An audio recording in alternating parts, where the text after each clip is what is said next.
जय जगन्नाथ। नमस्कार मोर प्रिय ओडिशार अगणित ड्राइवर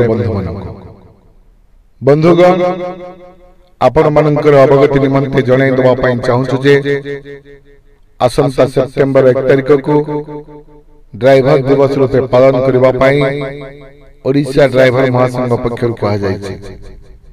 कारण एही दिनटी आम मानक पई एक गुरुत्वपूर्ण दिन कहले किछि अतिथि हेबो नाही। बंधुगण भारत स्वाधीनतार 78 वर्ष पर मध्य आज भी ड्राइवर भाई माने पराधीन अवस्था अछंती।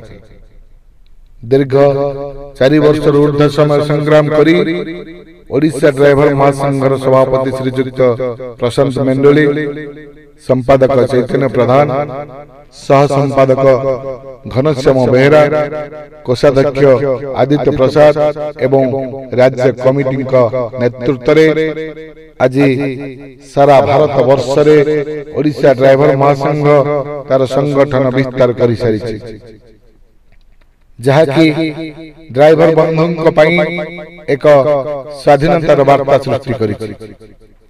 जेउथि पई कि सरकार ड्राइवर मानकु दृष्टिगोचर करिसेंती एवं किछि दाबी मध्य पूरण करिसेंती।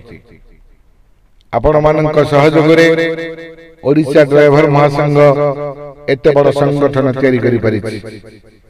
बंधुगण भारत वर्षर नागरिक हिसाब रे जदि समस्तଙ୍କ ପାଇଁ କିଛି ना କିଛି दिवस पालन करा जायछि ताहले आमे काहेकि ड्राइवर दिवस पालन करबा नाही।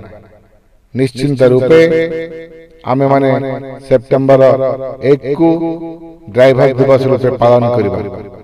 एही दिनटी आम्भ मानक ପାଇଁ एक नूतन वातावरण सृष्टि करिवो। अगरु ओडिशा रे ड्राइवर मानक ପାଇଁ वर्दीर प्रचलन करा जाय नथिला। जेबेठू ओडिशा ड्राइवर महासंघ आसिला सेबेठू ओडिशा रे ड्राइवर माने वर्दी पिंधिबा आरंभ कले। एही वर्दी पिंधाइबारे ड्राइवर महासंघर राज्य उपदेष्टा श्रीयुक्त अवकाश काठवानकर भूमिका अत्यंत गुरुत्वपूर्ण, जहाँकि ड्राइवर महासंघर सदस्य मानकु एक नूतन परिचय प्रदान करिछि। बंधुगण आज भी ओडिशा ड्राइवर महासंघ जरिया रे आमे समस्त संगठित होई परिछे।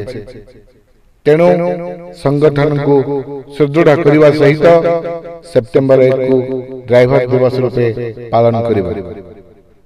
एही दिनटी रे ड्राइवर माने निज मालिक मानक ठारू छुट्टी नेई कामरु निवृत्त रही निज परिवार सहित एवं ड्राइवर भाई मानक सहित हस खुशी रे कटांत।